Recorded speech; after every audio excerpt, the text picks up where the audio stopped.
Misunderstanding ang madalas na sanhi ng hiwalayan. Kaya nga dapat lahat ng problema ay pinag-uusapan para sa huli ay wala kang pinagsisisihan. Dear Papa Dudut, magandang araw sa inyo mga kabarangay. Na tulad ko ay laging sumusubaybay sa bawat storya ng inyong programa. Sumubok na rin po ako, Papa Dudut. Sa tingin ko po ay eto na yung matagal ko nang hinihintay. Ang maere ang aking kwento. Ako po si Noah, taga Laguna. Ang kwento na aking gustong i-share sa mga kabarangay ay kwento noong binata pa ako at kung gaano naging komplikado ang relasyon namin ng best friend kong babae at ang naging girlfriend ko. Gusto ko pong simulan ang storyang ito kung paanong nasira ang relasyon namin ni Nicole bilang mag-best friend. Classmate na po kaming dalawa simula kindergarten hanggang high school at magkapit-bahay lang din po kami. Kaya naman kahit mismo ang classmate din namin ay hindi naniniwala na best friends lang kami. Alangan naman po kasi na hindi ko siya isabay umuwi halos parking lot lang ang pagitan ng bahay namin. At saka pagagalitan din ako ni mama. Gawin ko na daw ang responsibilidad na yon dahil babae daw po ang inaanak niya. Nakasanayan ko na po ang lahat ng bagay. Minsan nga po ay kinikilig na rin ako kapag nag-aasarang kaming dalawa. Hindi ko naman po magawang ligawan dahil hindi ko naman alam kung gusto niya ba talaga ako o pinagtritripan lang niya ako. Gusto ko rin naman po ng assurance. Masakit din po kasi ang mabasted. Mukhang hindi naman niya ako gusto. Dahil nung isang beses pa na pauwi kami ay meron siyang kinikwento sa akin na lalaki at ginawa na daw niya ang lahat pero hindi pa rin siya napapansin.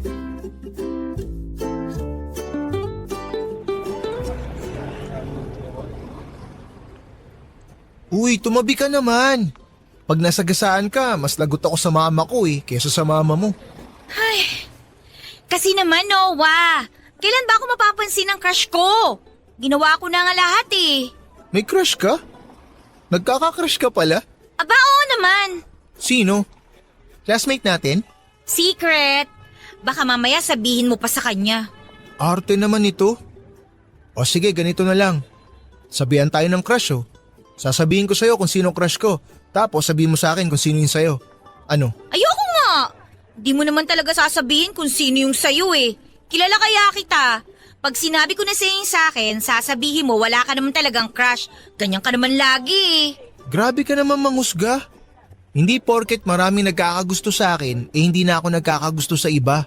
Wow! Talagang seryoso ka pa ha? Pero totoo nga, may crush ako. Seryoso. Seryoso talaga?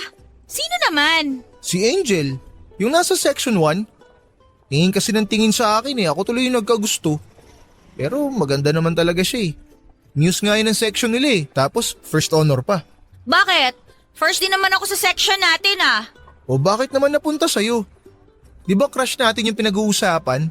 Ang ibig kong sabihin doon, first din naman ako sa atin pero bakit hindi ako magustuhan ng crush ko? Paano mo naman nalaman na hindi ikaw yung crush? Bakit sinabi niya ba sa'yo? Oo, Sino raw? si Angel. Ha? Parehas kami ng crush? Lokong yun Uunahan pa ako? Huwag ka mag-alala, gagawa ako ng paraan para hindi siya mapunta kay Angel. Ano naman ang gagawin mo? Uunahan ko na yung crush mo. Niligawan ko na si Angel. Tapos, magpa-cute ka palalo. Titigan mo rin para ma-fall sa'yo. Malay mo, gumana dun sa crush mo yung ginawa sa akin ni Angel. Pagkatapos ako tingnan-tingnan, ako yung na-fall. Di na kailangan. O bakit? Hindi mo ba nagustuhan yung plano? Hindi! Hindi na po niya ako pinansin hanggang sa makauwi na kami. Siguro ay mas na bad trip siya sa naisip ko. Ang totoo naman po kasi noon ay hindi ko talaga crush si Angel. Sinabi ko lang yon para malaman ko kung sino ba yung crush ni Nicole. Kaso ang ending po ay hindi niya nasabi dahil sa inis niya sa akin. Gusto ko lang naman po talagang malaman kung may pag-asa ba ako. Ayoko na po kasi magstay bilang kaibigan niya lang, pero kung wala talagang pag-asa ay matatanggap ko rin naman. Minsan nga po ay pinagseselos ko si Nicole sa mga ex ko pero wala pa ring epekto. Tinatawanan niya lang ako at minsan ay aasarin niya pa ako. Mahirap po pala ang mahulog sa kaibigan, Papa Dudut. Lalo na kung hindi ikaw ang gusto. Pinapakita ko naman na gusto ko siya pero hindi niya yon napapansin. Parehas lang po kami. Ginagawa namin ang lahat para sa taong gusto namin, pero hindi kami magawang gustuhin. Mukhang wala po talagang balak si Nicole na sabihin sa akin kung sino ba talaga yung crush niya. Nakakalungkot lang din po dahil umasa ako na ako ang lalaking yon, Papa Dudut. Napilitan na po akong ligawan noon si Angel dahil mas nagpapakita rin ito ng motibo. Mabait naman po siya at madaldal. Medyo wild nga lang pong makipag-usap kaya madalas ay nagigising nito ang pagkalalaki ko. Hindi ko po nasabi ang tungkol doon kay Nicole kaya naman noong araw na pinapunta niya ako sa bubong nila ay doon ko palang nasabi yon. At halos maiyak po ito dahil yun din po ang araw na sinabi niya sa akin na ako pala talaga ang lalaking gusto niya.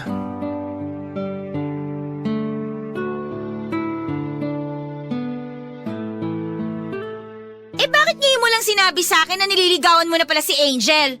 Teka, bakit ka ba nagagalit? Ikaw nga hindi mo pa sinasabi sa akin kung ano pangalan ng crush mo eh. Nagalit ba ako? Hindi naman ako galit. Bakit ka ba ganyan? Wala naman akong kasalanan sa'yo ah. Bakit naiinis ka na naman? Alam mo, daig mo pa yung girlfriend na topakin. Kasi naman, hindi mo ba nahahalata? Hindi mo ba napapansin lahat ng effort ko para sa'yo?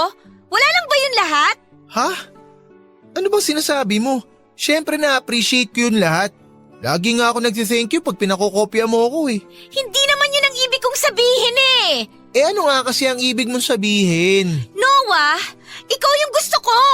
Ikaw yung lalaking matagal ko ng crush. Hindi ko masabi yung pangalan kasi ikaw yun. Ikaw yun, Noah!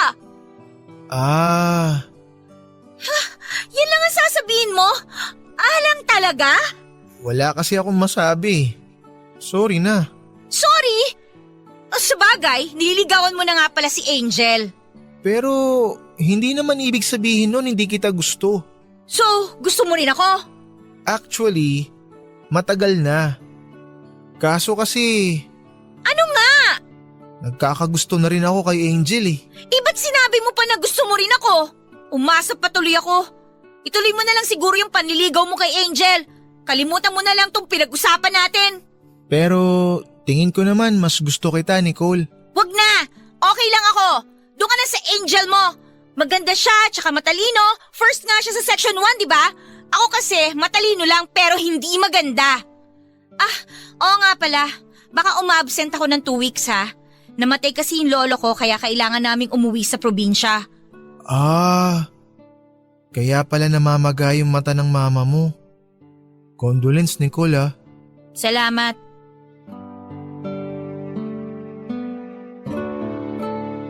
Wala na pong nagsalita pagkatapos naming mag-usap tungkol sa lolo niya. Pinakikiramdaman namin ang bawat isa kung sino nga ba ang puputol ng katahimikan. Pero dahil nga po natutorpe ako pagdating sa kanya ay sinabi ko na lang na mauna na ako. At iniwan ko siya sa bubong nila. Alam kong inis na naman siya sa akin ang mga oras na yon. Kung sinabi niya lang sana ng maaga na ako ang lalaking gusto niya, hindi sana ay wala kaming problema. Nasimulan ko na kasi ang ligawan si Angel kaya kahiyaan na ito. Gusto ko pa sanang damayan siya sa pagluluksa sa pagkawala ng lolo niya. Pero kinain ako ng hiya at pagkailang. Alam kong nalulungkot siya ng husto dahil mahal na mahal niya ang lolo niya na yon. Dahil yun lang ang nag-spoil sa kanya. 2 linggo nga po kaming hindi nagkita ni Nicole. At sa 2 linggong pong yon ay laging si Angel ang nakakasama ko. Si Angel po ang kasama ko pero ang isip ko po ay nasa probinsya nila Nicole. Hindi ko po kasi mapigilan ang sarili ko na hindi siya isipin. Hindi ko rin naman po magawang tawagan dahil nahihiya ako.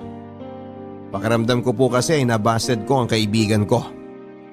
Sa loob nga po ng 2 linggo na yon ay parang ang daming nangyari. Sa tuwing kasama ko si Angel ay naglalaho talaga sa isipan ko si Nicole. Inaasar na rin kami ng mga classmate namin dahil nakita nila kami na magka-holding hands ni Angel noong ihatid ko siya pauwi sa bahay nila.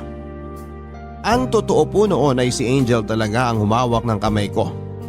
Siyempre gusto ko rin naman po yon, kaya mas hinigpitan ko ang pagkakahawa ko. Kaya kung may makakita po sa amin ay para talaga kaming magkasintahan.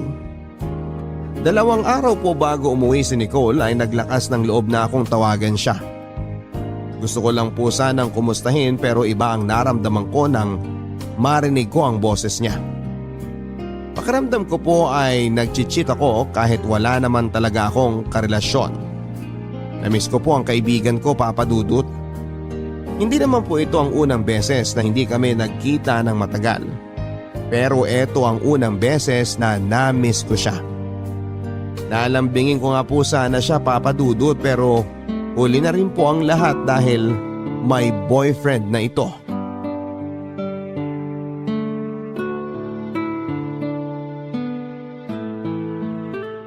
Oh, buhay ka pa pala. Grabe naman to. Siyempre naman. Naku naman, ang tagal ko na dito sa probinsya namin pero ngayon mo lang naisipang tumawag sa akin. Nahiya kasi akong tawagan ka.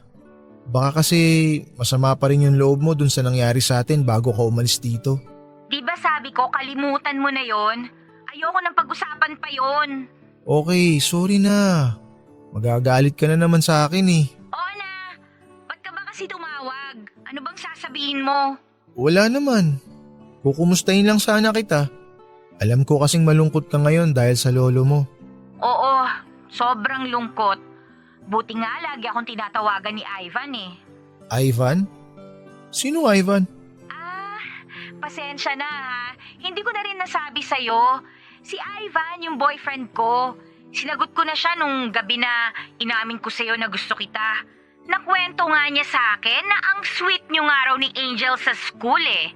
Kaya hindi na ako magtataka kung hindi mo na naisip na tawagan pa ako. Kasi nga, busy ka na sa Angel mo. Sino bang Ivan? Hindi mo kilala si Ivan? Classmate siya ng girlfriend mo. Okay. Si Ivan pala. Namumukhaan ko na. Siya ba nagsabi sa'yo na girlfriend ko na si Angel? Pwes, pakisabi sa kanya na wag siyang magkakalat ng balita na hindi totoo. Hindi pa kami ni Angel, kaya wala pa akong girlfriend. Pero bakit nag-holding hands na kayo? Siya yung humawak sa kamay ko eh. O sige, aaminin ko na. Nagkakagusto na nga ako kay Angel. Pero hindi ko pa rin siya nililigawan hanggang ngayon. Kasi nga, gusto kita. Gusto mo ba talaga ako? Kasasabi ko lang, di ba? Oo, gusto kita. Sa pangalawang pagkakataon, Papa Dudut, ay nilamon na naman kami ng katahimikan. Pagkatapos ko po kasing sagutin ang tanong niya ay hindi naman siya nagsalita. Wala na rin po akong ibang masasabi dahil may boyfriend na siya. Ano namang laban ang nararamdaman ko kay Ivan? Marami pong nagkakagusto kay Ivan pero si Nicole ang napili niyang ligawan, kaya sa tingin ko po ay gusto niya talaga ang kaibigan ko. Napilitan na naman po akong magsinungaling kay Nicole. Sinabi ko na hindi ko nililigawan si Angel kahit na ang totoo ay nagkakamabutihan na kami. Kahit ako mismo ay naguguluhan kung bakit lagi kong pinagtatakpan ang ginagawa ko kay Nicole. Siguro ay ayaw ko lang siyang masaktan. Siguro ay gusto ko lang ingatan at alagaan kung ano ang meron sa aming dalawa. Kasi nga po, kung hindi mag-workout yung sa amin ni Angel, ay mine Nicole na sasalo. Pero bakit ko na lang hindi magawang kalimutan si Angel at panindigan na lamang si Nicole? Alam kong ako mismo ang nagpapakomplika sa takbo ng mga bagay-bagay. Litong-lito na rin ako, Papa Dudut, pero bakit hindi ko makuha ang lakas ng loob na kailangan ko? Hindi ko lang siguro gusto na makita na masaktan ang isa sa kanila. Kinabukasan po ng araw na yon ay tinawagan ako ni Angel at pinapunta sa bahay nila. Wala siyang kasama kaya nagpasama siya sa akin. Galit na galit pa rin po ako sa sarili ko. Dapat kasi ako ang nagko-comfort kay Nicole kaya naman binuhos ko ang lahat ng galit ko noong may nangyari sa amin ni Angel sa mismong kwarto nito. Madalas pong magpakita ng motibo si Angel kaya po nung araw na yon ay pumatol na ako. Pero nahimasmasan po ako noong maramdaman kong virgin pala ito. Nagtaka po ako kung bakit binigay yon sa akin ni Angel Papadudut. Hindi po nakapasok si Angel kinabukasan dahil para daw siyang nilalagnat pagkatapos noong may mangyari sa amin. At yun naman po ang pasok ni Nicole sa school. Pinaramdam ko na naiinis ako sa nangyayari sa amin at hindi ko siya pinapansin, Papadudut. Wala pong klase sa isa naming subject, kaya naman po tumambay ako sa isang bench sa school namin. At tinabihan ako doon ni Nicole. Hindi ko pa rin siya noon pinapansin kahit na magkatabi kami. At siya po ang bumasag sa katahimikang namamagitan sa aming dalawa. Nagulat na lamang po ako noon nang biglang sinabi ni Nicole na makikipag-break na siya kay Ivan at ayusin namin ang sa amin. Gets ko naman po ang gusto niyang mangyari. Gusto ko rin naman po yun kaso ay hindi ko naman maiwan basta si Angel dahil may nangyari na sa amin. Pero hindi ko sinabi ang tunay na dahilan kay Nicole.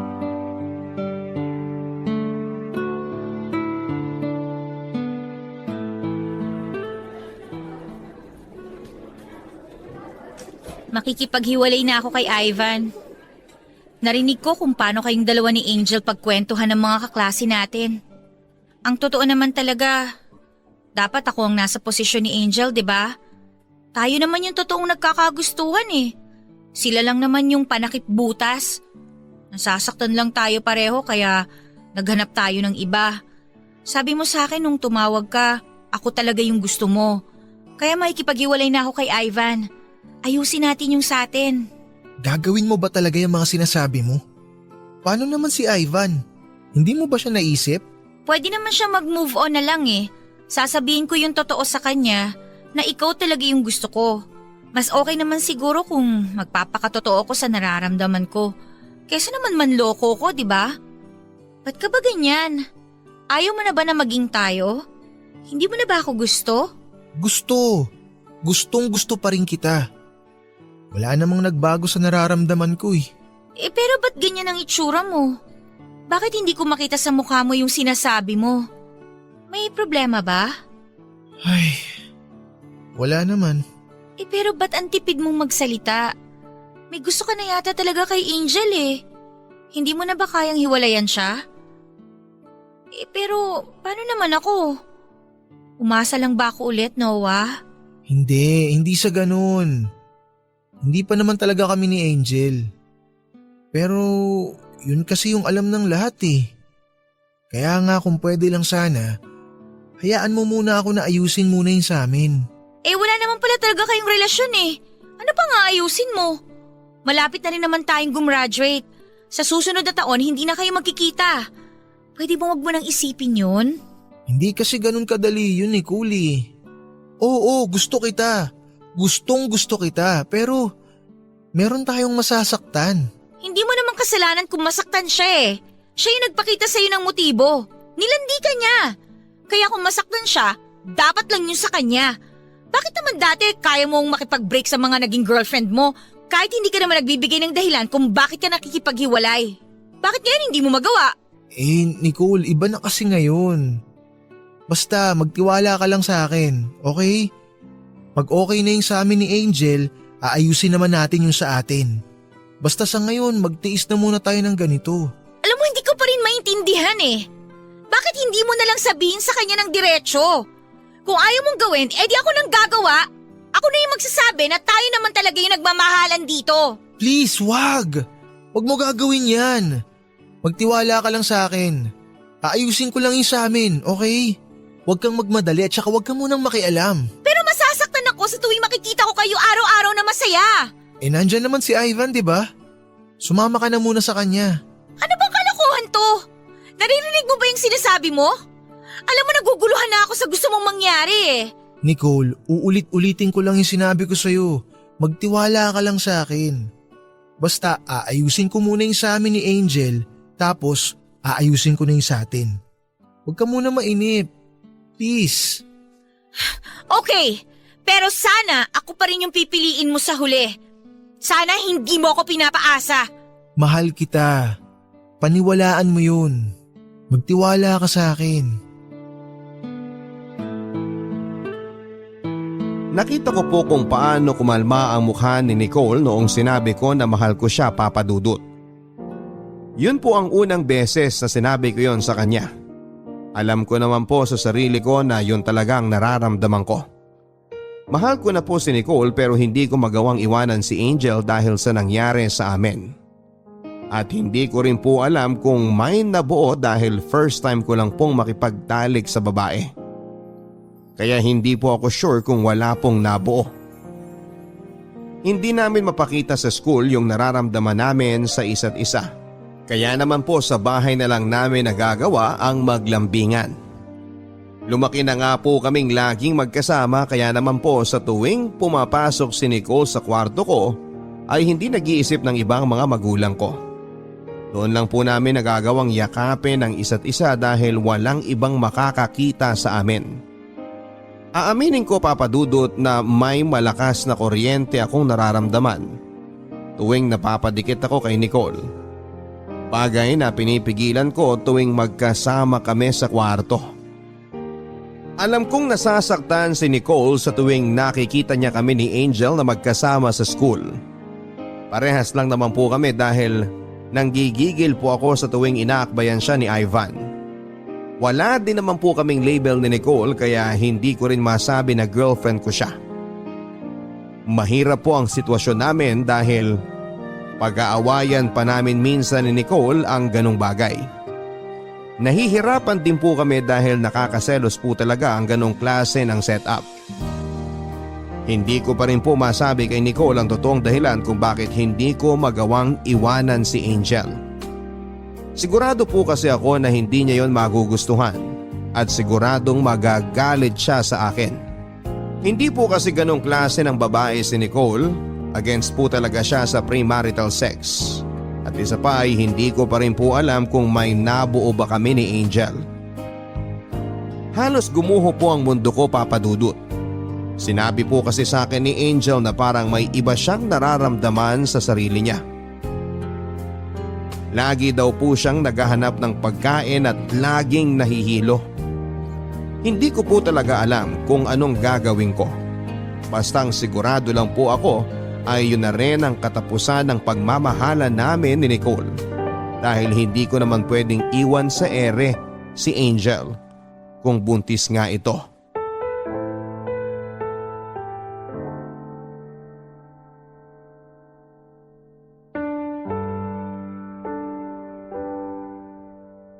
Oh, mag-juice ka muna. Salamat. Ang sweet mo naman. Baliw. Siyempre bisita kita, alangan namang tubig lang ipainom ko sa'yo. May juice naman. Galit agad? Di naman. Hindi ko rin maintindihan yung sarili ko eh. Ang bilis magbago ng mood ko. Hindi naman ako ganito dati. Tapos lagi na lang ako nahihilo. Tapos lagi pa ako nagkikrave sa chocolate. Kaya nga pinabili kita bago ka pumunta dito. Di ba mahilig ka naman talaga sa chocolates? Oo nga, pero iba kasi ngayon. Tapos yung isa pa, delayed na ako ng 1 buwan. Baka naman delayed ka lang talaga. Okay lang, Noah. Expected ko naman na ganyan na magiging reaction mo. Tsaka may kasalanan rin naman ako doon. Kaya kung meron ngang laman yung tiyan ko, piniprepare ko na yung sarili ko na maging single mother. Hindi ko na to papaako sa'yo. At teka, sandali. Pwede naman nating pag-usapan ng maayos yan eh. Noah, ayoko magpalaglag. Pwede ko rin yun ikamatay. Wala naman akong sinabi na magpapalaglag ka eh. Ang ibig kong sabihin, pwede nating paghandaan yan. Handa naman akong panagutan yung magiging baby natin eh. Talaga? Akala ko sasabihin mo sa akin ipalaglag ko na lang eh. O kaya itatanggi mo na ikaw talaga yung tatay nito. O kaya bigla mo na lang akong iwan. Oh, huwag ka nang umiyak. Mamaya makaapekto pa yan kay baby. Malapit na rin naman ang graduation. Pagka-graduate natin, maghahanap ako agad ng trabaho. Pero sa ngayon, isipin muna natin kung paano natin sasabihin sa mga magulang mo yan. Haharap ka talaga sa magulang ko? Oo naman.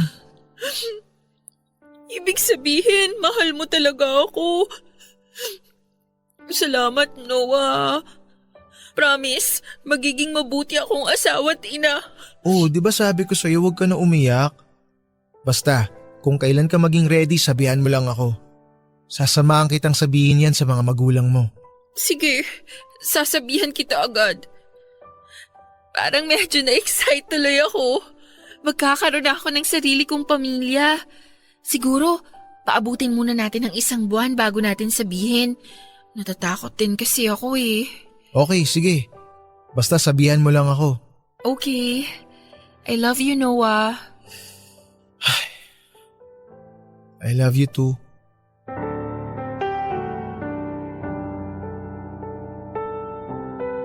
Labag man po sa kalooban kong sabihin na mahal ko siya ay wala na po akong magagawa. Kailangan kong iparamdam sa kanya yon dahil ayokong maapektuhan ang magiging baby namin. Para po akong lutang na naglalakad pa uwi sa amin. Hindi ko pa rin lubos maisip na magiging tatay na ako. Marami pa akong pangarap sa buhay kaso ay ayokong pabayaan na lang ng ganon ang magiging anak ko. Kaya naman po kailangan kong mag-decide ng tama at alam ko na tama ang naging desisyon ko. Sa school po ay mas lalong naging clingy si Angel. Halos ayaw na pong umalis sa tabi ko. Tinitingnan ko ang ekspresyon ng mukha ni Nicole sa tuwing nagkikita kami habang nakakapit sa braso ko si Angel. Hindi niya po kasi yon ginagawa kay Ivan dahil ayaw niya po na makita ko yon. Dahil ayaw niya daw po ako na magselos. Hindi ko po tuloy maiwasang masaktan kapag naiisip ko na kailangan kong piliin si Angel. Pinag-awayan na nga po namin ni Nicole yon. Grabe daw kung makakapit sa akin si Angel. Wala na po akong masabi sa lahat ng sinabi niya kaya naman po niyakap ko na lamang ito ng mahigpit at hinalikan sa noo. Katulad po ng dati ay binalot na naman kami ng katahimikan. Wala na namang nagsalita sa amin pagkatapos noon. Hindi ko po alam kung may iniisip na palang plano si Nicole. Kinabukasan po noon ay Sabado. Wala po kaming pasok. Pinapunta po niya ako sa isang restaurant at nagulat po ako noong nandun din si Angel. Gets ko na po kaagad kung ano ang gustong mangyari ni Nicole. Pero kabaliktaran po ang nangyari. Dahil yun pa po ang naging dahilan para sabihin ko na mahal ko si Angel sa mismong harapan niya.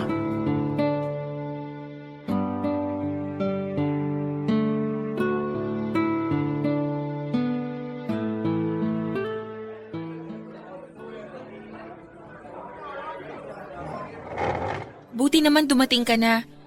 Medyo kanina ka pa namin inaantay. Naku, actually nagmadali pa nga ako eh. Sorry kung nagantay kayo na matagal ha. Okay lang naman. Ikaw pa malakas ka sa akin eh. Ano ba kasi yung surprise mo? Wala ka namang dala. Kinakabahan tuloy ako. Surprise? Anong surprise? Ha? Sabi ni Nicole may surprise ka daw. Kaya nga pumunta agad ako eh. Di ba meron kang sasabihin, Noah? Sabihin mo na. Ito na yung pagkakataon. Magpakatotoo na tayo. Nakakapagod na kasi eh. Di ba sinabihan na kita na huwag kang gagawa ng ganitong bagay? Pero hirap na ako. Wait, ano bang problema? Ano bang pinag-uusapan nyo? Anong hirap na hirap? Noah, sige na. Ikaw na yung magsabi. Mas maganda kung sa'yo mismo manggaling. Ano bang sinasabi mo, Nicole? Noah naman eh! Di na ako natutuwa ah. Noah, ano to? Ano bang nangyayari? May relasyon ba kayong dalawa? Wala kaming relasyon. Wala nga, pero… Nicole, pwede ba? Please, mahal ko si Angel. Hindi ko siya kayang iwan. OMG, kailangan ko umuwi. Sinugod si Daddy sa ospital. Mauna na muna ako sa inyo. Tatanungin na lang kita sa susunod, Noah. Sana magsabi ka sa akin ng totoo. Ihatid na kita. Hindi na. Sa tingin ko kailangan niyo mag-usap. Sapat na sa akin na sinabi mong ako ang mahal mo para pagkatiwalaan kita. Pero magtatanong pa rin ako. Iwan ko na muna kayo. Sige, ingat ka. Noah! Bakit mo ako niloko? Nicole, hindi kita gustong lokohin. Pero kailangan ko siyang panindigan eh. Bakit? Bakit kailangan? Nakipaghiwalay na nga ako kay Ivan, di ba? Tapos ito pala yung mangyayari? I'm sorry, Nicole. Mahal talaga kita. Pero, buntis si Angel. Ano? Noah naman! Ba't mo ginawa yun? Nangyari yun nung sinabi mo sa akin na sinagot mo na si Ivan. Sobra kasi ako nasaktan nun kaya may nangyari sa amin ni Angel. Pero hindi yun sapat na dahilan para gawin mo yun kay Angel. Paano kung hindi naman pala kayo yung magkakatuluyan? Kaya nga pananagutan ko siya. Buntis na siya eh. Nicole, bala ko naman talagang sabihin sa'yo eh. Pero hindi mo sinabi! Pinaniwala mo ako na ako talaga yung pipiliin mo! Grabe, nakakahiya ako! Ako pa yung nagpapunta kay Angel dito! Pero ako pala yung masasurprise! I'm sorry. Ano bang magagawa ko? Nagpaloko na ako sa'yo eh! Kasalanan ko rin naman. Hindi ko na kaya, Noah. Parang gustong bumagsak ng katawan ko. Uwi na rin ako. Naiwan po akong mag-isa noon, Papa Dudut. Hindi ko na rin po siya pinigilan dahil ayoko nang madagdagan pa ang sakit na nararamdaman niya. Gulong-gulo ang isipan ko at parang gusto ko na lang din po na matulog ng isang buong araw at yung tipong wala talagang gisingan. Hindi ko naman gusto na mangyari ang ganito. Sadyang naipit lamang ako kaya kinakailangan ko talagang mamili. At bilang lalaki alam kong tama ang tatahaking kong landas. Hindi na kami nag-usap ni Nicole pagkatapos ng nangyari sa resto. Tinatanong din po ako ni Mama kung bakit daw po hindi na pumupunta si Nicole sa bahay namin. Wala naman po akong masagot kay Mama kaya po siya ang nag-isip ng dahilan. Siguro daw po ay nagka-girlfriend na ako kaya nagselos daw po si Nicole. Medyo tama naman po si Mama pero hindi na po ako sumagot noon. Nakita ko kung paano sinuyo ni Ivan si Nicole. Mukha naman pong gusto talaga siya ni Ivan. Sana lang po ay matulungan siya nitong mag-move on sa nangyari. Sa pagkakaalam ko po kasi ay hindi nagbigay ng maayos na dahilan si Nicole kung bakit niya ito hiniwalayan. Naawa pa rin po ako sa kanya dahil umasa talaga siya na siya ang pipiliin ko. At habang tinitignan ko po silang dalawa ay napaisip ako. Paano pala kung delayed lang talaga si Angel? Absent po ulit si Angel dahil nasa ospital pa rin ang daddy niya. Ang sabi niya sa akin ay papasok na lang daw siya kinabukasan at hahabol na lang sa na-discuss noong araw na yon. Hindi naman po ako kinilit ni Angel tungkol sa nangyari sa resto. Medyo nagtaka rin po ako.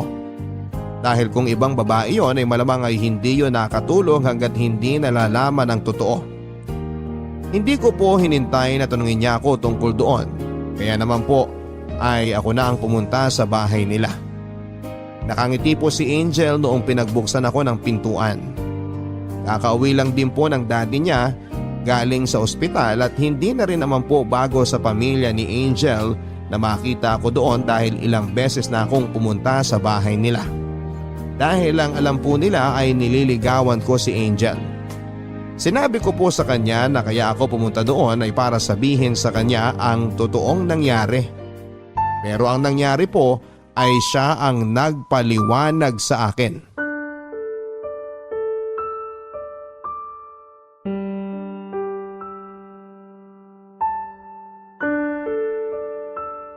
Bakit naman pumunta ka pa dito? Di ba sabi ko naman sa'yo papasok na ako bukas?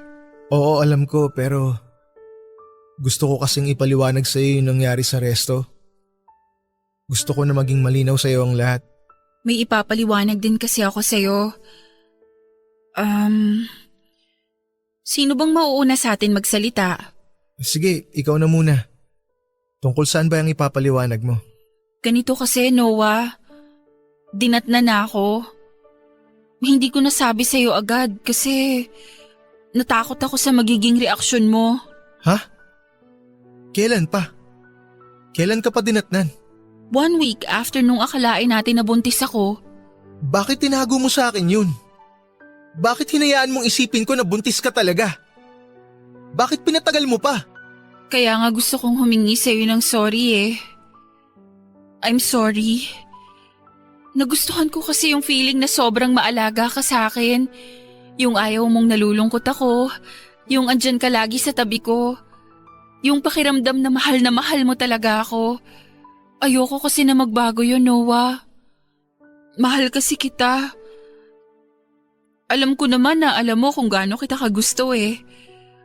Ako na nga yung nagpakita sa'yo ng motibo para ligawan mo ko. Kaya pumayag ako na ikaw ang makauna sa akin kasi gustong gusto kita. Mali eh. Dapat nagsabi ka sa akin ng totoo. Oo, alam ko na may gusto ka sa akin noon pa. Nararamdaman ko naman yun eh, pero itong ginawa mo na nagpanggap kang buntis, hindi tama to eh. Hindi mo alam kung ano yung bagay na nasayang dahil sa ginawa mo.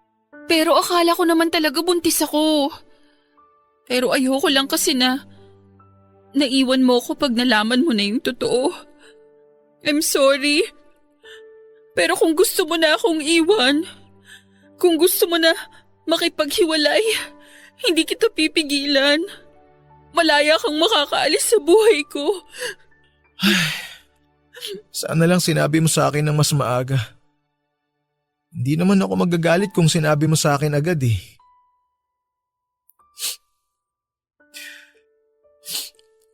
Nawala yung taong mahalaga sa akin dahil akala ko buntis ka talaga.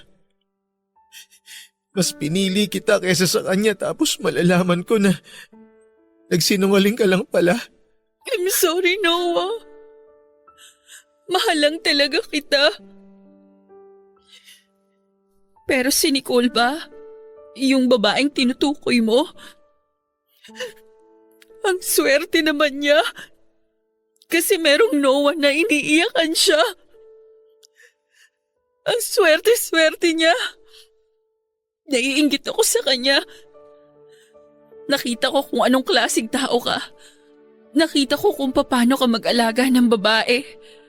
Naramdaman ko kung paano ka magmahal kahit pinipilit mo lang naman na mahalin ako. Ang bait-bait mo. Kaya sana mapatawad ka niya. Kasi sayang talaga kung pakakawalan ka pa. Sige na, umuwi ka na. Gagabihin ka na masyado. Sa totoo lang nagugustuhan naman na talaga kita eh. Kahit dati pa. Pero nangibabaw sa akin yung nararamdaman ko para kay Nicole. Masaya na akong malaman na minahal mo ko kahit konti. Okay na sa akin yun. Kaya hindi na ako pumayag na ihatid mo ako nung nasa resto tayo kasi gusto ko na makapag-usap kayo. Sa mga sinasabi niyo pa lang noon, alam ko nang merong something sa inyo. Pero sinabihan mo pa rin ako na mahal mo ako noon. Inisip ko na lang na sinabi mo lang naman yun kasi alam mo buntis ako. Pero ngayong alam mo na yung totoo, pwede mo nang ayusin yung inyo. Mabait ka naman, Angel. Kaya magiging maswerte rin yung lalaking mapapasayo balang araw. Salamat. Meron lang akong last favor sa'yo. Sige, ano yun? Kung sakaling maging okay na kayo ni Nicole, huwag sana kayong magpakita na sweet kayo sa isa't isa. Gusto ko lang na makapag-move on ng mabilis.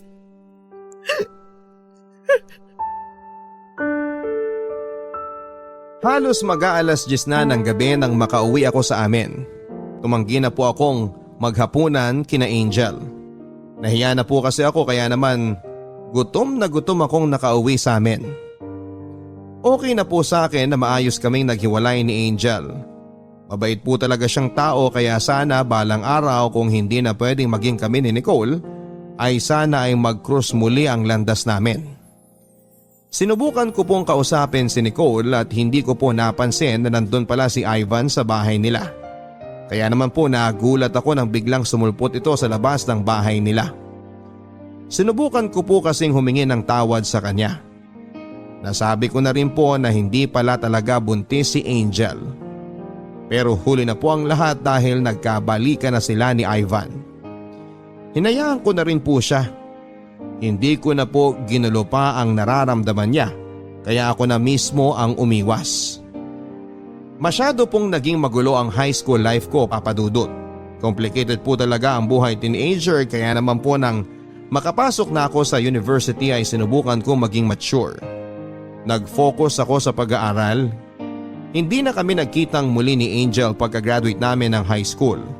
Kami naman po ni Nicole ay nag-iba na rin po ng landas.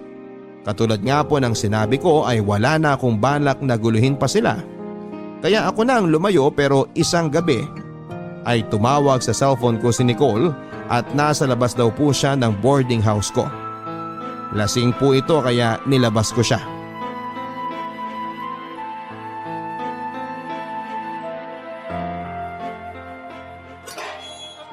Nicole, ano bang ginagawa mo dito? Gabi na. Alam ba ni Ivan na nandito ka? Hindi niya alam. Siyempre, magagalit yun. Ano ba kasing ginagawa mo dito? Tapos lasing ka pa. College na ako, no? Pwede ko nang gawin to. Pwede na ako mag-inom. Sana kay Ivan ka na lang pumunta. Pinagtatabuyan mo ba ako? Kala ko mahal mo ako. Hindi naman sa pinagtatabuyan kita pero lasing ka. Kaya dapat kung ka sa boyfriend mo pumunta. Mag-aalala yun sa'yo. Tapos kung ano-ano pa yung sinasabi mo sa akin ngayon. Ayoko nga, bakit ba? Sabi mo dati mahal mo ko. Di mo na ba ako mahal ngayon? Ha? Dahil ba kay Angel? Bakit ka ba nagkakaganyan? Ano ba yung sinasabi mo? Matagal na kaming hindi nagkikita ni Angel.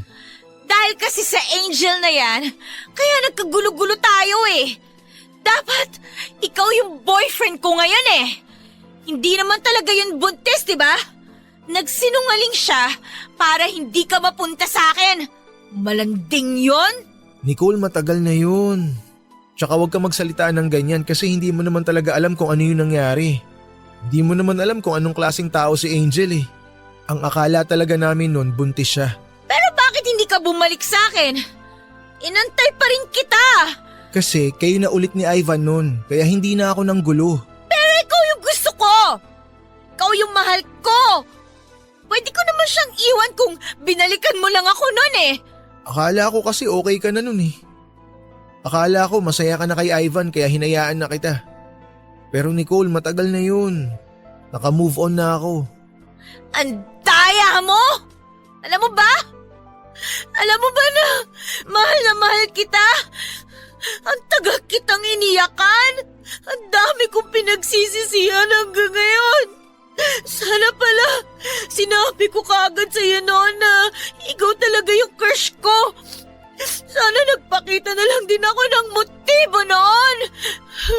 Sana hindi ko na lang sinagot si Ivan. Sana inintindi ko muna yung talagang nangyari sa inyo ni Angel noon. E di sana, ikaw yung kasama ko ngayon. Nasasaktan pa rin ako, no? Nicole, I'm sorry. Pero sana huwag na natin pag-usapan to. Matagal na yun eh. Tsaka isa pa, hindi na tayo mga bata. Tulungan mo na yung sarili mong mag-move on. Tsaka tinawagan ko si Angel kanina. Sabi ko tawagan niya si Ivan para sunduin ka dito. Parating na sila. Antayin na lang natin. Bakit mo naman tinawagan si Angel? Kayo pa rin ba hanggang ngayon? Hindi kami. Okay? Ngayon ko na lang siya ulit nakausap. Sinabi ko lang sa kanya na ipasundo ka kay Ivan. Wala naman akong number ni Ivan eh. Si Angel meron dahil magkaklase sila nung high school. May number sila ng isa't isa. Kaya nakisuyo lang ako. Pero mahal kita, Noah! Di ba mahal mo ako? Sabi mo sa akin dati, mahal mo ako! Nicole, lasing ka lang. Epekto yan ng alak. Bukas, sigurado ako si Ivan na ulit ang mahal mo. Noah! Oh, sumama ka pa kay Ivan? Oo, hindi rin naman kasi ganun kalayo yung tinutuluyan ko dito. Kaya sabi ko kay Ivan, daanan niya na ako. Nicole, anong ginagawa mo rito? Gabing-gabi na, lasing ka pa. Gusto ko makipag-usap. Kaya ko naman yung sarili ko eh. Ivan, pakihatid mo na lang si Nicole sa kanila. Bagalan mo lang yung pagpapatakbo para hindi kayo maaksidente. Iwan ko na lang yung motor ko dito, pre. Balikan ko na lang bukas. Magta-taxi na lang kami para mas safe si Nicole. Okay, sige. Ako nang bahala magpasok sa loob ng gate mamaya. Mas mabuti nga yung ganun. Iwan mo na rin yung helmet mo para wala kang bitbit. Nicole, let's go. Noah! Uy, ano ka ba? Halika na. Ayokong umuwi, Halika Ivan. na. Ano ba? Tama na. I'm sorry Nicole pero kailangan mo nang umuwi. Magpahinga ka na muna. Sige Ivan, mag-ingat kayo ha. Sige, pre. Salamat. Salamat din.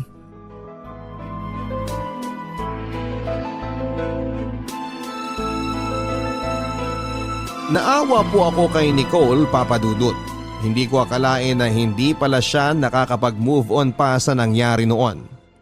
Napaisip din po ako sa mga sinabi noon ni Nicole na kung napag-usapan lang sana namin, agad ang nangyari noon ay malamang ay siya pa rin ang kasama ko hanggang sa ngayon. Pero masaya na rin naman po ako sa buhay ko ngayon kahit na wala akong love life. Mas okay na po kasi yon dahil mas nakakapag-focus ako sa pag-aaral. Nagpaiwan noon si Angel at dahil gabi na nga po noon ay hindi ko na siya pinauwi. Sa boarding house ko siya nagpalipas ng gabi pero doon po siya sa kama at sa sahig naman po ako natulog. Halos nagkwentuhan lang naman po kami noon buong gabi. 2 years din po kasi kaming hindi nagkita ni Angel at maganda po doon ay may feelings pa rin po siya para sa akin. Single naman po siya kaya walang masama kung liligawan ko ulit siya. Narinig po ng may kapal ang panalangin ko na sana balang araw ay mag-cruise muli ang landas namin. Matagal po ang tinakbo ng relasyon namin bago kami nagpakasal. Tulad po ng inaasahan ay napaka maarugang asawa at ina ng babaeng dapat ay pakakasalan ko noon at siya rin palang pinakasalan ko talaga. Ngayon po ay may 2 na kaming anak ni Angel at masayang namumuhay bilang isang masayang pamilya. Yan po ang kwento ng aking buhay pag-ibig, Papa Dudut. Actually, ito ang paborito naming okasyon ng aking live-in partner na si Arturo. Ito ang lagi naming inaabangan dahil kapaskuhan noon nang kami ay nagkakilala. Ang alaala namin ni Arturo ang masarap balik-balikan kapag ganitong kapaskuhan. Dati tuwing sasapit ang Pasko ay paulit-ulit kaming nag-uusap tungkol sa aming mga nakaraan habang kumakain ng bibingka. Bibingka? Oo nga pala no, kailangan kong bumili ng bibingka. Ito na ang tradisyon namin ni Arturo tuwing sasapit ang Kapaskuhan. Ang bibingka na naging simula ng aming pag-iibigan. Ako nga pala si Magda. At ito ang kwento kung paano ako nahulog sa isang taong nag-abot sa akin ng bibingkang nabili niya sa kanto.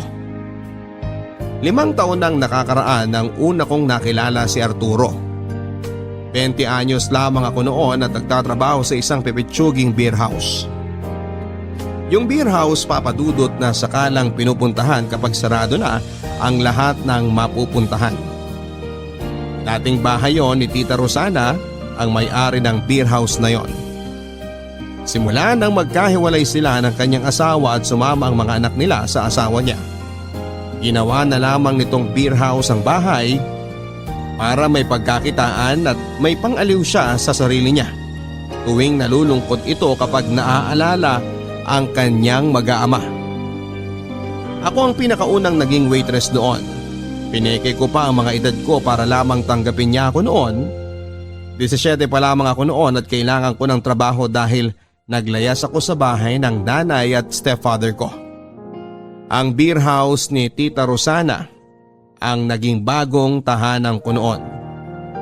Stay in ako sa beer house dahil gusto ni Tita Rosana na may makasama siya roon. Doon na ako nagdalaga talaga sa beer house na yon. Nung una, aminin kong hindi ko masikmurang makitable sa mga amoy chikong customer na panayang talsik ng laway kapag nalalasing na. Pero kailangan ko ng pera. Tiniis ko yon hanggang sa masanay na ako sa aking sitwasyon. Iniisip ko na baka talagang para ako dito. Sa pag-waitress ko sa beer house na ito ay nakilala ko si Arturo. Doble ang edad nito sa akin at naaalala ko pa. Ilang minuto na lamang bago magpasko ay pumasok ito sa beer house namin. At dahil nga kailangan naming kumita kahit kapaskuhan ay pinapasok namin siya. Ako ang sumalubong sa kanya at nakita kong nakangiti na ito kahit mukhang kinakabahan. Halatang unang beses lang na pumasok sa beer house ang mamang ito. Madaling makukuhanan ng pera. Madaling mauuto. O ano, kape lang talaga ang orderin mo? Arturo ang pangalan ko kung sakaling gusto mong malaman. O Mang Arturo, kape lang ba talaga ang orderin mo? Oo, sana. Kasing presyo na yan ang beer dito. Mag-beer ka na lang kasi, samahan kita. Magkano lang naman yung ladies drink eh. Naku, di doble yung bahid ng ladies drink. Sabi kasi nung kasamahan kong jeepney driver. Jeepney driver ka pala. Oo, ito na yung nakamulatan kong trabaho. Ikaw, yung… Pamumokpok ang nakamulatan kong trabaho. Oo rin. sa tingin ko hindi ka naman pokpok eh. Hindi talaga. Tumitable lang naman ako pero hindi ako nagpapagalaw. Pero para sa lahat, ka-level ko pa rin yung mga pokpok dyan. Kasi sa beer house daw ako nagtatrabaho. Dapat hindi ganun. Servidoro ka lang naman ng alak. At nakikitable. Kaya titable mo ba ako ngayong Noche Buena? Malit yung kawali ka naman dyan. Sige na, dali na. Gutom ka na ba? Kanina pa. Tsaka Noche Buena na ngayon. Dapat sagana ang lamesa natin, di ba? Ay, oo nga pala. Pero di ba dapat hamon? Wala kaming hamon sa menu. Ang meron lang mani, sisling hotdog, sisig, paksiw at saka lechon kawali. Mamili ka na ron. Tunog Pasko naman lahat. Busog pa naman ako eh. Paano naman ako? Tititigan na lang kita dito magdamag hanggang lumamig ang kape mo. Sa totoo lang, may dala akong bibingka rito. Ito, mainit pa. Masarap yan sa kape. Talagang nagdala ka ng bibingka sa beer house? Kahit saang lugar naman, masarap kainin yung bibingka. Salamat. Gusto mo rin ba ng kape? Kumuha ka lang sa'yo habang nagkikwentuhan tayo. Beer. Gusto ko ng beer. Di na kasi maganda ang beer kung iinom ka ngayon. Makakabagin ka. Saan ka naman galing na planeta at iniisip mo nakakabagin ako kapag uminom ako ng beer sa gabi? Hindi kasi ako umiinom eh. O sige na, ako nang kukuha ng kape mo. At kape mo rin. Oo na lang. Si Arturo ang unang lalaking inorderan ako ng kape sa beer house na yon. Madalas puro alak ang binibili sa akin. Gusto nila akong lasingin para magawa nila ang gusto nila sa akin pero matibay ata ako pagdating sa alak. Bago pa nila ako mapatumbay sila ay subsob na sa lupa. Kinain ko ang dalang bibingka ni Arturo at aaminin kong masarap yon. Bata pa lamang ako noong huli akong nakakain ng bibingka. Buhay pa ang tatay ko noong binilhan niya ako ng bibingka pagkatapos naming magsimbang gabi. Hindi ko makakalimutan ang huling simbang gabi na nakasama ko ang tatay ko. Masaya kaming pareho noon habang nilalantaka ng binili nitong bibingka sa gilid ng simbahan. Nagkakaagawan pa kami noon sa kaunting nyog at pareho kasi namin gusto yon. Lalo na kapag naihahalo yon sa margarine ng bibingka. Nagmamadali kaming umuwi noon para maabutan pa ni nanay na mainit ang bibingkang binili namin para sa kanya. At dahil napaaga kami kesa sa inaasahan ni nanay ay nagulat siya, Papa Dudut. Nagulat kami. Si nanay nahuli namin ni tatay na kasiping ang aming kapitbahay. Naaalala ko pa na hindi nagsalita ang tatay at lumabas ng bahay. Hindi ko rin alam ang gagawin ko. Pinalabas ako ni nanay ng kwarto at sinara ang pintuan. Hindi ko alam ang nangyayari at nasa sala ako noon habang hawak ang bibingka. Nang lumabas si nanay ay kasabay na nito ang kapitbahay namin. Hinatid niya ito palabas. Nang bumalik si nanay sa loob ay hinarap ako nito at tinanong kung saan nagpunta si tatay. Umiling ako. Hindi ko alam. Hindi ko namalayan. Yun na ang huling beses, Papa Dudut, na nakita namin ni nanay si tatay. Wala na kaming naging balita sa kanya at ang kapitbahay namin doon na tumira sa bahay namin hanggang isang araw ay naging tatay-tatayang ko na ito. Naging stepfather. Mula noon ay hindi na katulad ng dati ang buhay ko.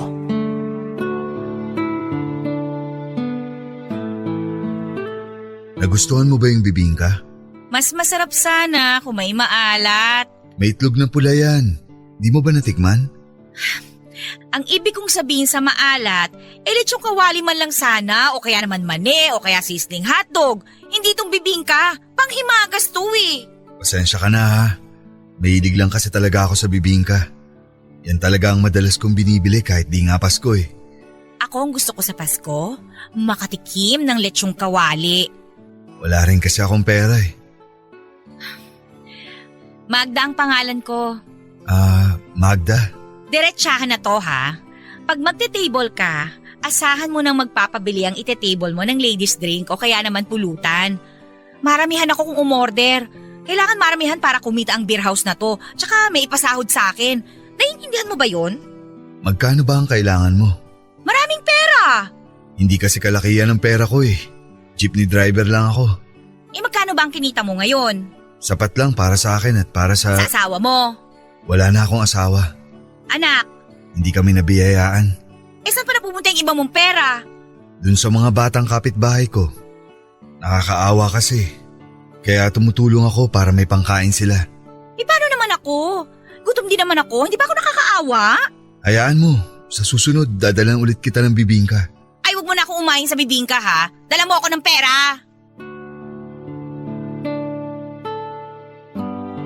Alam kong nabigla si Arturo sa naging diretsahang kong sagot sa kanya. Ano pa bang inaasahan niya? Beer house yon, pokpok ako. Kapag tinable mo ako ay ibibigay mo lahat ng kailangan ko. Para napahiya pa itong tumango.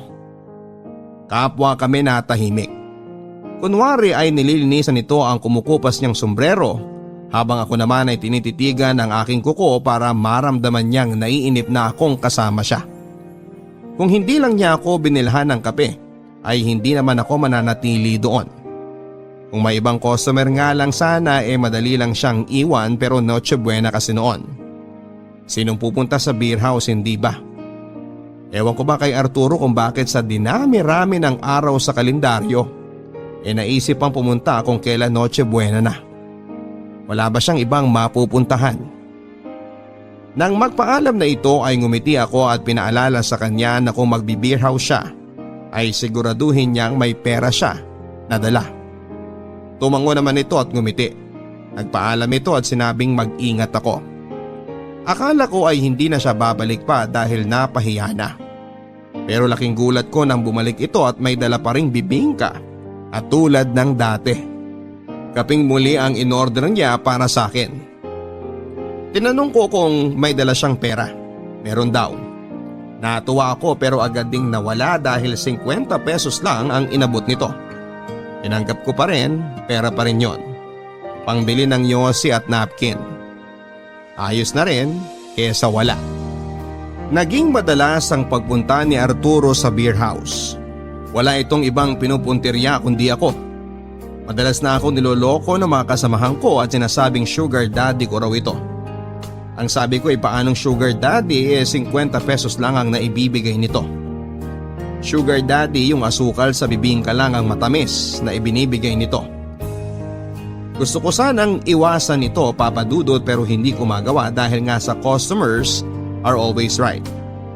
Saka lagi nakabantay si Tita Rosana. Ayaw nitong may customer na napapabayaan kahit kuripot pa. Saka sa totoo lang ay hindi rin naman ako madalas na naititibol. Si Arturo lang lagi ang tumitibol sa akin, mas maganda ang mga kasamahan ko. Pagdating sa ganda ng mukha at katawan, nasa dulo ako ng linya. Kaya nga ewan ko ba kay Arturo kung bakit ako ang pinupuntirya niya. Kanina pa kita inihintay. Ang dami namang waitress dito, Arturo. Bakit ba hindi ka nalang mag-table ng iba? Ikaw ang gusto ko eh. Kumain ka na ba? Hindi pa. Di ka ba pinakain nung nakatable mo kanina? Isang beer lang binili sa akin. Tapos yun, pinagpindot-pindot lang ako sa video okay. Akala naman katulong niya ako. Pa yan? Sakto, may binili akong kaldereta at 2 plastic ng kanin. May sabaw din ng nilaga kung gusto mo. Oh, himala. Wala kang dalang bibingka. Meron din. Ito. Ay, bibingka boy ka talaga. Sabi ko naman sa'yo paborito ko yan. Hindi halata ha. Oh, kumain ka muna bago ka bumalik sa trabaho. Kapag naumay ka sa ulam, andyan naman ang bibingka. Kumuha ka na lang ulit ng kape para maisabay mo dyan. Ikaw? Kumain na ako kanina, pero sasabayan kita sa kape. O siya, sige. Total naka-break ako ngayon. Doon tayo sa may gilid kumain.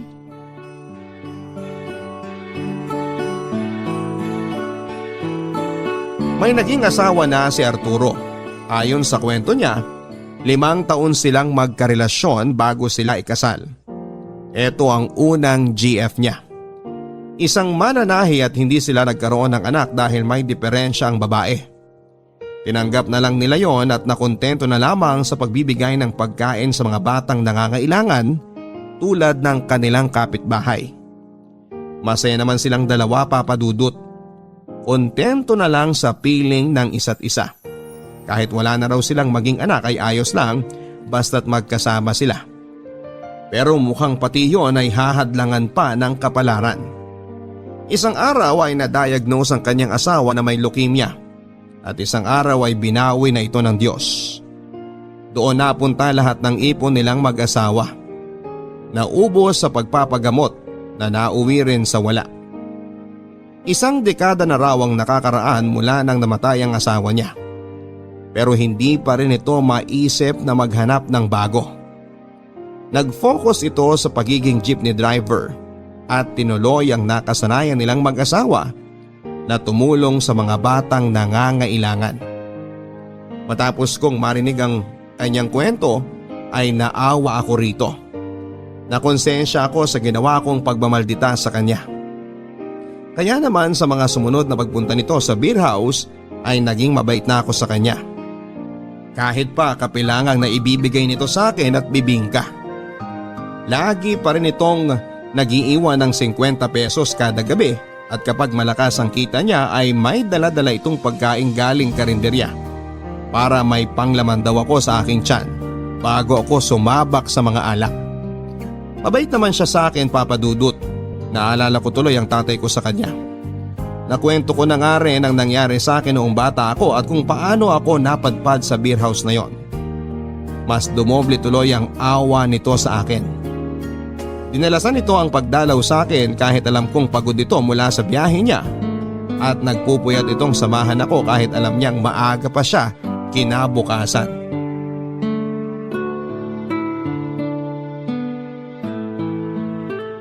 Diretsahin mo nga ako.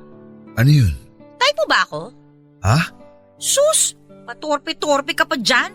Yung mga padala-dala mo ng bibingka rito gabi-gabi, sa tingin mo hindi obvious na gusto mo ko?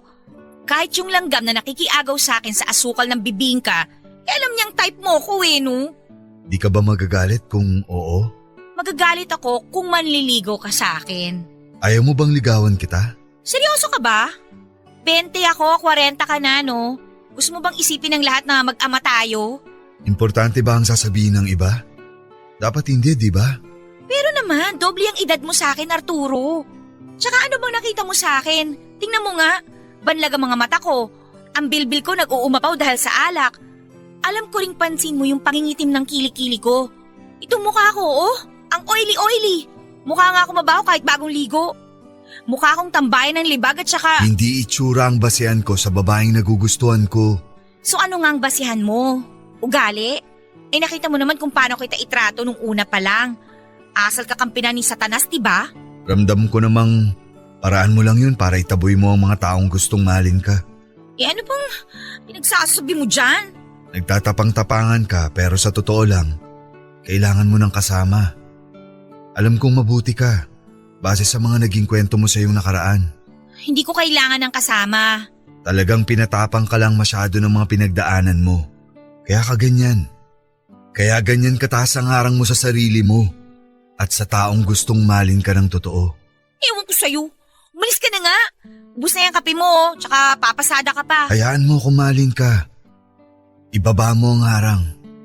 Maniwala ka. Kaya kitang alagaan. Pinaalis ko na ito bago pa ako maluha. Totoo naman ang sinasabi niya. Nagtatapang-tapangan lang ako. Paraan ko ito para depensahan ang lungkot na nararamdaman ko. Ito ang paraan ko, Papa Dudut, para itaboy ang mga lumalapit sa akin. Pakiramdam ko kasi tulad lang sila ng tatay ko na matapos akong mahalin at alagaan ay iiwan din ako ng walang paalam. Ayaw kong maulit yon. Ayoko na at hindi na kaya ng puso kong tumanggap muli ng ganong klase ng sitwasyon at hindi ko yon hahayaang mangyari. Kaya nga lahat ng sumubok na manligaw sa akin ay tinataboy ko. Nawala naman silang lahat matapos kong gawin yon pero iba itong si Arturo. Kahit na anong taboy ko ay paulit-ulit ang pagbabalik niya para patunayang gusto niya ako talaga. Nang mga sumunod na punta ni Arturo sa beer house ay lagi itong may dalang isang pirasong rosas at ulam. Minsan bumibili din ito na magagamit ko tulad ng suklay, bimpo, mga 3-in-1 na kape, mumurahing lotion, masyadong mapulang lipstick na pati napkin ay siya na rin ang bumibili. Praktikal kasing tao ito. Mas gusto niya yung ibinibigay niya sa akin ay magagamit ko. Tinatanong ko siya kung bakit nagbibigay pa ito ng rosas hindi naman praktikal yon. Ang sagot niya, deserve ko raw ang kagandahan ng rosas. Hindi na ako nakapagsalita pa. Aaminin ko sa inyo, Papa Dudut, na unti-unti nang nahuhulog ang loob ko kay Arturo. Pero hindi ko magawang sabihin yon sa kanya. Hindi ko pinaparamdam sa kanya. At kahit mahigit 1 taon na ang lumipas ay hindi ko pa rin siya sinasagot. Hindi naman ako nito minamadali. Ang sabi niya ay handa siyang maghintay hanggang mahalin ko na siya. Isang bagay na mas lalong nagpa-fall sa akin sa kanya. Hindi lahat ng lalaki ay handang gawin yon. Yung iba kapag hindi pa rin sinasagot sa loob ng 1 buwan ay naghahanap na ng iba. Yung iba naman ay sabay-sabay ang nililigawan para walang talo kung sakaling mabasted siya ng iba.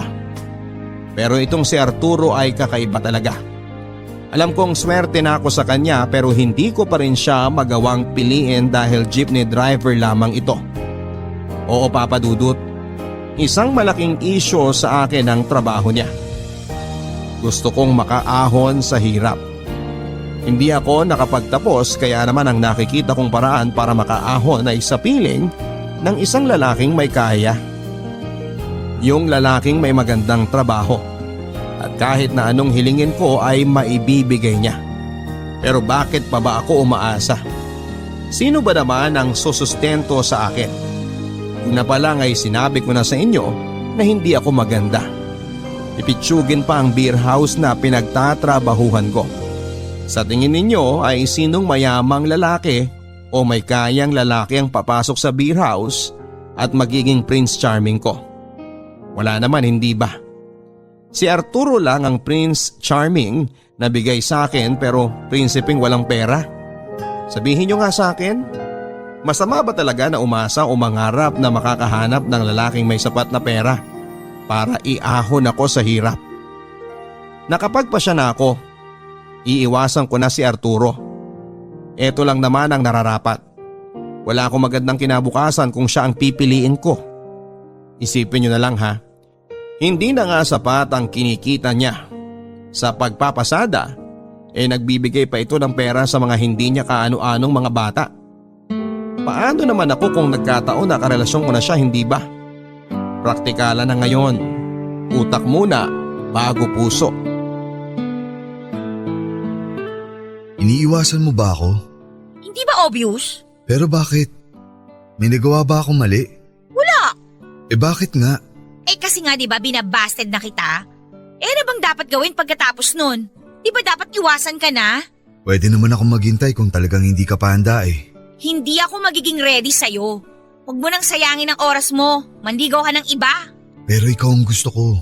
Gusto mo bang ulitin ko sa pagmumukha mo lahat ng kapintasan ko para matauhan ka? Pati mga kapintasan mo minahal ko na. Talaga lang ha? Magda, pakiusap. Umalis ka na, pwede ba?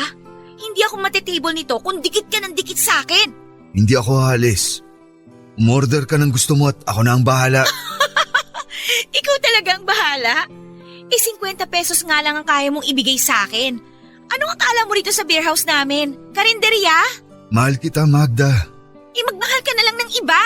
Ikaw ang gusto kong makasama. Hindi kita gustong makasama. Magda, wag mo naman akong itaboy.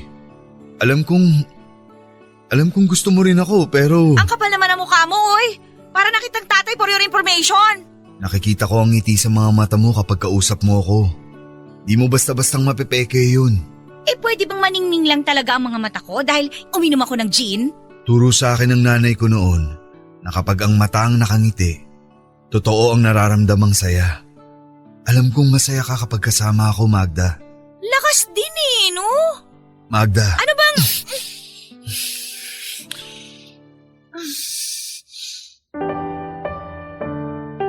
Hinalikan ako ni Arturo at hindi ako pumalag. Hindi ako nakapalag dahil alam kong yon ang gusto ko. Gusto kong hinahalikan niya ako. Gusto kong niyakap niya ako pagkatapos. Nakakapanghina. Ganon palang epekto kapag nagmamahal ka na. Hindi makakapagsinungaling ang naging galaw ko at reaksyon ko sa ginawa ni Arturo. Nang matapos ako nitong halikan ay naramdaman kong namula ang aking pisngi at hindi ako halos makatingin sa kanya. Nakangiti ito sa akin na para bang nanalo sa loto. Napatunayan kasi nitong gusto ko rin siya at para hindi ako lalong mabuko pa sa aking nararamdaman ay pinaalis ko na ito. Sumunod naman siya kasabay ng pangako na bukas ay babalik siya. Ilang minuto bago ang Noche Buena ay dumating si Arturo tulad ng pinangako niya. May bit-bit itong bibingka. Tulad nung una ko siyang nakita. Bago ang suot nitong pulang polo na tinernuhan ng kupas at lumang maong. Bago rin ang pabango nito. Nakangiti itong lumapit sa akin at binigay ang bibingka. Hindi ko alam ang magiging reaksyon nun. Hanggang ngayon kasi ay naglalaro pa rin sa aking isipan ang ginawa nitong paghalik sa akin. Para bang nalalasahan ko pa rin ang tamis ng kanyang labi. Pero syempre, hindi ko yon sinabi sa kanya. Nakakahiya.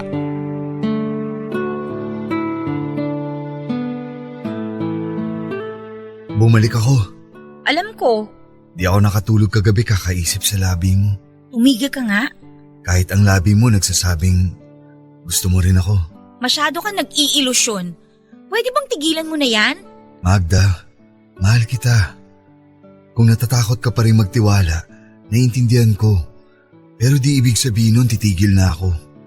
Mahal kita at gagawin ko ang lahat para mapatunayan sa'yo na pagdating sa akin, wala kang magiging problema. Walang problema? Problema mo nga lagi pere. Paano mo ako mabubuhay kung sakali? Alam kong di kalakihan ang kinikita ko pero marangal ang pinanggagalingan nito. At kung sakaling magiging tayo, dodoblehin ko ang pagkayod para lang mabili ko yung mga gusto mo. Kahit doblehin mo pa ang kayod mo, hindi pa rin magiging sapat kasi… Kasi jeepney driver lang ako? Magda, kaya kitang buhayin.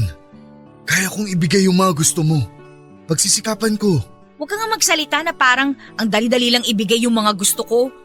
Bakit kaya mo ba akong bilhan ng mga damit, sapatos, pabango, tsaka bagong cellphone?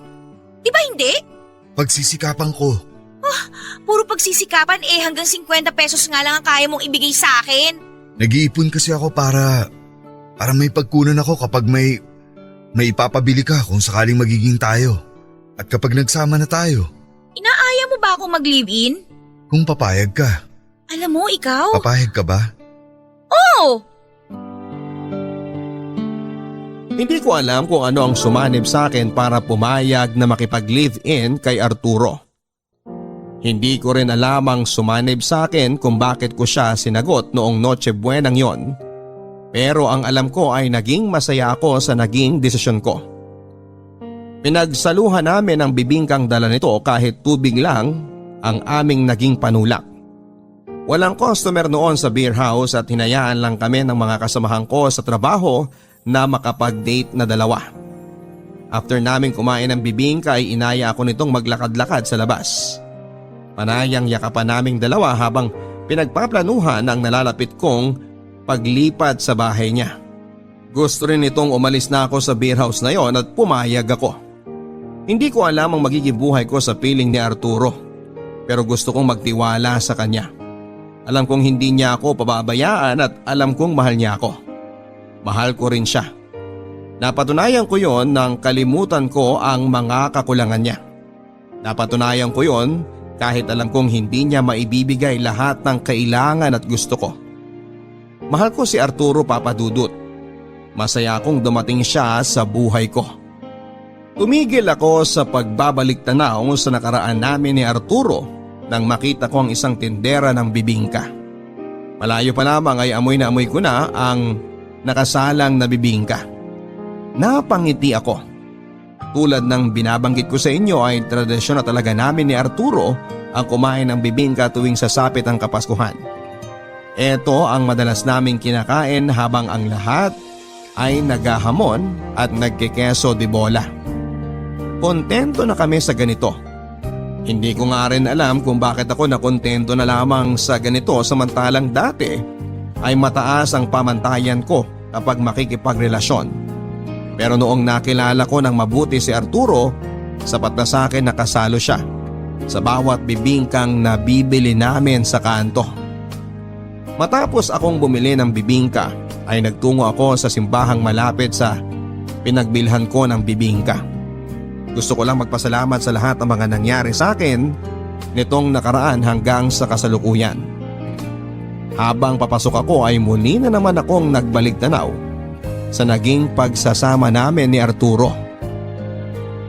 Sa simula ng aming relasyong dalawa ay sumubok na kaming magkaanak.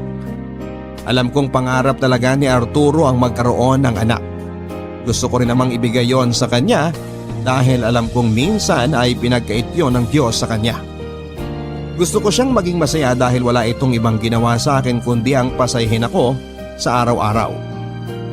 Lahat ng kailangan ko ay ibinibigay niya. Kahit na hindi niya kaya ay pipilitin niya. Minsan nga ay nahihiya na rin ako magsabi sa kanya ng kailangan ko o gusto ko dahil alam kong gagawan niya ng paraan kahit mahirapan pa siya. At ayokong mahirapan siya. Ayon sa kanya ay gusto lang daw nitong tuparin ang pinangako niya sa akin noong sinagot ko siya na habang kapiling ko siya. Lahat ng gusto ko ay pagsisikapan niya at kahit na ilang taon na kaming nagsasama ay hindi pa rin siya nagbabago. Gusto pa rin itong ibigay lahat ng maibigan ko. Kaya naman nang hilingin ito na sana ay makabuo na kami ng anak ay pumayag ako. Handa na rin ako. Wala naman akong ibang nakikitang magiging ama ng anak ko kundi si Arturo lamang. Ilang beses kaming sumubok, Papa Dudut, pero walang nangyari. Ayaw naming magpa-check up, Papa Dudut, sa takot na baka balitaan kami ng hindi maganda ng doktor. May takot na rin talaga sa doktor si Arturo. Ang huling beses niyang nakakita ng doktor ay noong buhay pa ang asawa niya. Ang sabi ko sa kanya ay mukhang kailangan ko na rin magpa-check up para malaman kung sa akin ba ang diferensya kung bakit kami ay hindi magkaanak. Nung una ay alanganin nito at ang sabi niya ay wala namang magandang balita lagi ang doktor. Hinawakan ko ang kamay niya at sinabing magtiwala siya. Umayag siya pero sa dulo ay tama rin pala siya. Walang naging magandang balita ang doktor.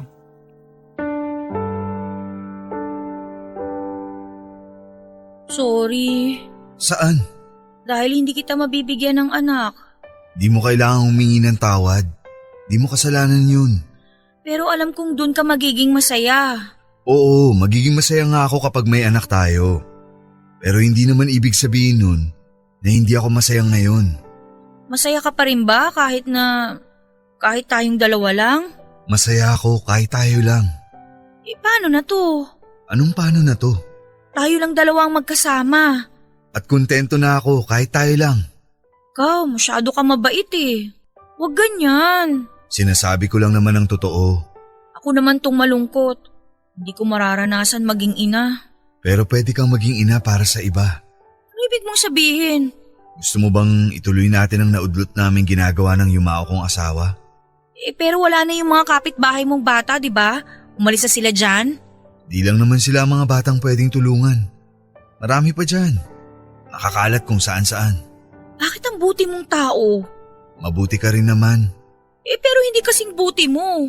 Di dapat gawing kompetensya ang pagiging mabuti.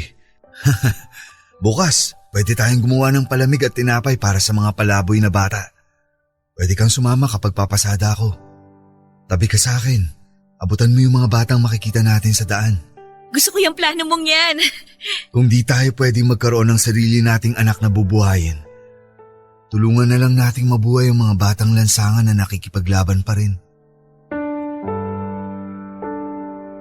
At dahil sa kabutihan ni Arturo, ay mas lalo ko pa itong minahal, Papa Dudut. Ganon ang ginawa namin. Isang beses kada linggo ay namimigay kami ng mga simpleng pagkain lang sa mga bata. Hindi masyadong malaki o marami o nakakabusog ang mga yon, pero sana ay nakakatulong din kahit papaano. Pinagpatuloy namin ang ginagawa nila dati noong buhay pa ang asawa niya. Ngayon ay nakikita ko na kung bakit siya minahal talaga ng todo noong yumao niyang asawa. Iba kasi talaga ang puso ni Arturo. Hindi man ito mayaman sa salapi, pero alam kong mayaman ito sa kabutihan.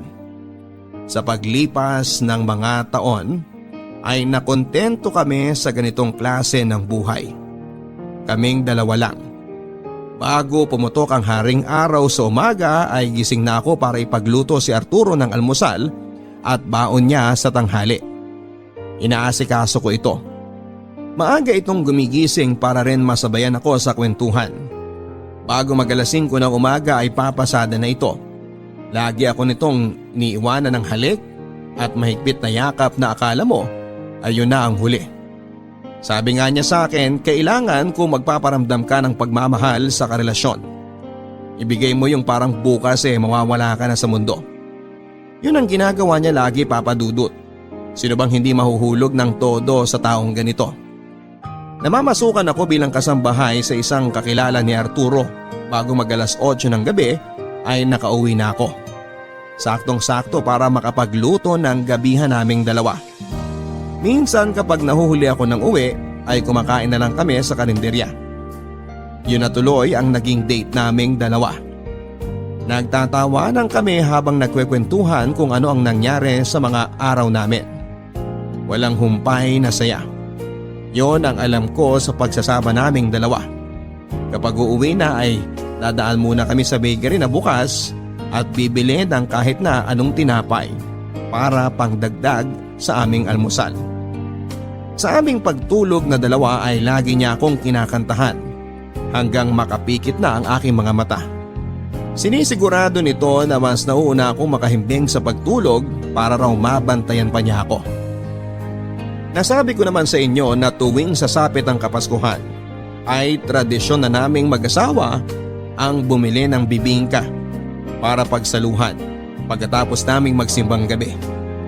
Uuwi kami sa bahay, ipagtitimpla niya ako ng kape na tulad ng kapeng tinitimpla ko sa kanya noong nagtatrabaho pa ako sa beer house. Nagbabalik tanaw kami sa aming nakaraan. Paulit-ulit lang kami sa pagkikwento tungkol sa una naming pagkikita hanggang sa ligawan niya ako. Pero ewan ba namin kung bakit hindi nakakasawang pakinggan yon taon-taon. Ganon siguro talaga kapag gusto mo ang mga ala-alang binuo niyong dalawa. Kahit na ilang ulit niyo pang balikan, parang sariwa pa rin ang lahat.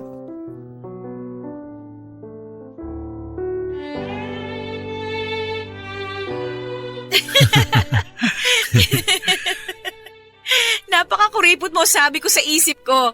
Talo pa ako ng baon ng isang high school na estudyante sa binibigay mong 50 pesos eh. Di ko na nga rin alam eh. Nagpanik na lang ako nun. Kasi naaalala ko sabi mo gusto mo ng pera kaya inabot ko yung 50 pesos sa bulsa ko. Eh tinanggap mo naman. Kaya sabi ko baka okay na yun.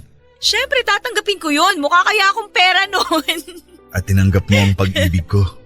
Kahit hindi pa ako mukhang seryoso noon. Mahal kita. Alam ko naman yan. Pasensya ka na kung tayong dalawa lang ang magkasama ha. Yan ka na naman eh. Sabi naman sa yung ayos lang ako. Kontento na ako sa ganito. Magda, handa ka ba? Handa saan? Pakasalan ako. Pakasalan? Papakasalan mo ko? Nung isang taon nag-ipon ako pambili ng singsing mo. Nakita ko yung babagay sa'yo, kaya lang Ano? Kaya lang nabili na eh. Pero may parating daw. Baka sa susunod na buwan. Umorder na ako. Eh di wala kang singsing para sa pagpapropose mo. Ayos lang ba kung itong bibingka na lang muna ang ibigay ko sa'yo? Habang hinihintay nating dumating yung singsing mo. Di na kasi ako makapaghintay pa ng isang buwan. Gusto ko nang malaman ang sagot mo kung… Oo! Payag ka na maging asawa ko? Oo nga! Oo! Kahit nyog lang ng bibingka yan, oo, pakakasalan kita!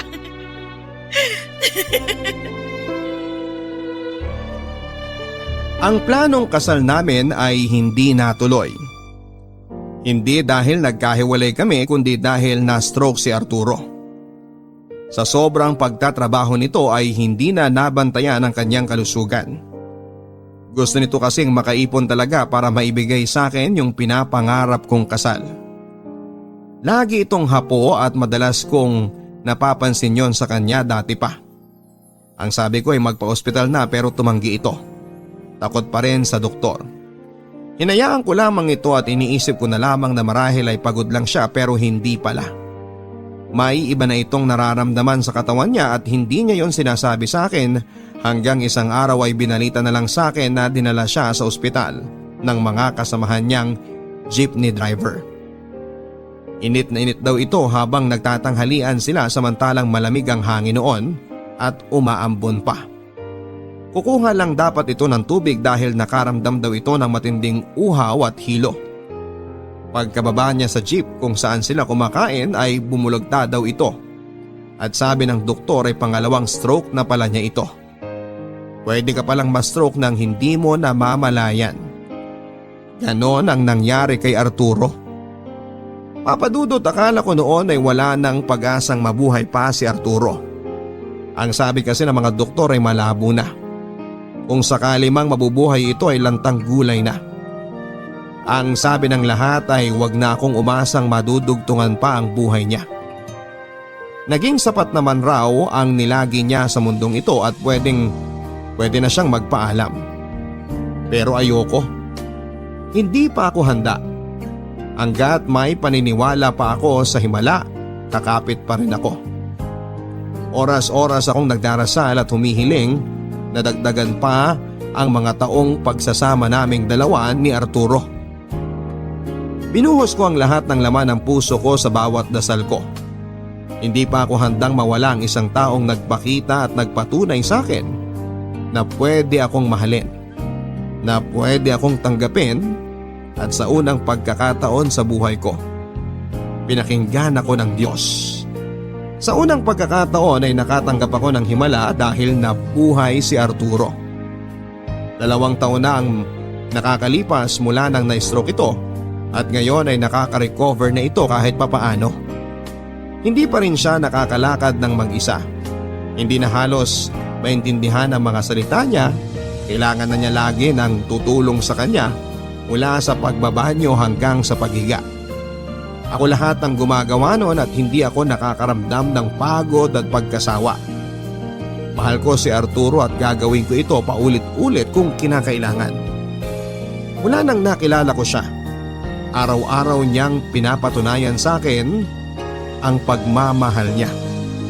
Pinagsilbihan ako nito nang hindi humihingi ng kahit na anong kapalit. At ngayong ako naman ang kailangan niya ay oras na para masuklian ko rin lahat ng ginawa niya. Napansin siguro nito na nandun ako sa kanyang tabi at nakatitig lamang sa kanya. Minulat nito ang mga mata niya at tinaplos ang aking mukha. Pinunasan ko ang luha sa gilid ng aking kaliwang mata bago pa nito yon mahawakan. Ayaw niyang umiiyak ako, lalo na noong mga panahong nagpapagaling siya. Ayaw niyang nakikitang may patak ng luha sa aking mga pisngi. Ayaw niyang nasasaktan ako. Ayaw niyang nahihirapan ako. Nagpatulong ito para bumangon. Ngumiti ito sa akin at tinignan ang orasan. Malapit na ang Noche Buena. Malapit na ang aming anibersaryo. Ngumiti itong muli sa akin at sinabi ang salitang bibingka at napangiti ako. Ito ang unang beses na nakabanggit ito ng isang buong salita nang hindi na uutal. Binangon ko na siya para magtungo kami sa kusina. Kakain na kaming muli ng bibingka tulad ng dati. Nagtimpla ko ng kape para sa aming dalawa. Tulad ng dati. Tulad noong unang kapeng tinimpla ko sa kanya noong nagtungo siya sa beer house kung saan ako nagtatrabaho. Sinubuan ko ito ng bibingka at tangulang ito ng tango na tila nagpapasalamat. Dahil muli na naman kaming nagkasama sa aming anibersaryo. Muli na naman kaming nakakain ng bibingka. Hindi man kami nakakapagkwentuhan sa aming nakaraan tulad ng dati. Pero masaya pa rin kaming pareho dahil kaharap pa rin namin ang isa't isa. Buo pa rin kaming dalawa at magkasama habang pinagsasaluhan ang bibingka na dahilan kung bakit kami magkasama sa ngayon. Ang bibingka na nagpasimula ng aming forever. Maligayang Pasko, Papa Dudut, at maraming salamat sa pagbasa ng aming kwento. Ako ang inyong kabarangay forever, Magda. Ang pag-ibig talaga ay hindi mo mapipili madalas kung kanino ito sasama. Para kina Magda at Arturo na hindi inaasahang magkakaroon ng forever, hangad naming lahat ang kasiyahan ninyo at ang agarang paggaling ni Arturo. Pinatunayan ninyo sa aming pareho na ang relasyon, anumang pagsubok ang dumaan dito, kapag ito ay totoo ay tatagal ito. Sa lahat ng mga kabarangay natin na nakapakinig ng kwento ni Magda at Arturo, sana po ay matagpuan ninyo ang taong makakahati ninyo sa mga pagsubok. Yung taong hindi kayo bibitawan kahit mahirap na ang sitwasyon. Yung taong kakapit pa rin kahit hinihila na ng mga problema palayo sa'yo. Sa lahat ng mga kabarangay natin na may katulad na kwento ni Magda at Arturo, puno man kayo marahil ng pagsubok ngayon. Pero hangad namin na malampasan nyo yan at hangad namin yan ang maging dahilan para mas lalo kayong tumibay. Sa lahat ng mga kapuso natin na sinusubok ang kanilang sitwasyon at relasyon, pumapit lang kayo. Malalampasan din yan. Makakatawa at makakangiti kayong muli sa dulo. Makakapagpasalamat kayo dahil hindi kayo nagpatalo sa mga problemang naibato sa relasyon ninyo. Hanggang sa muli mga kapuso, ako po si Papa Dudut.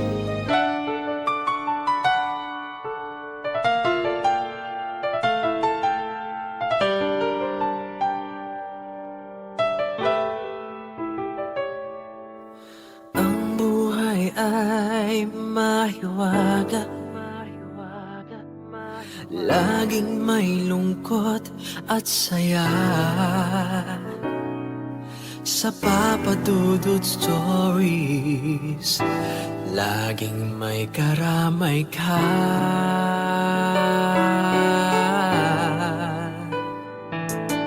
Mga problemang kay bigat,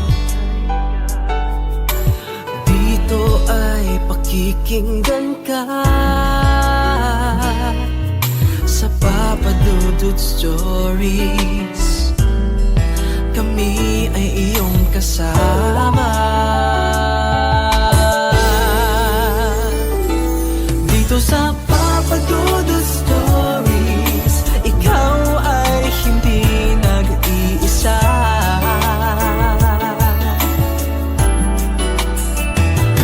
Dito sa Papa Dudut Stories, may nagmamahal sa'yo.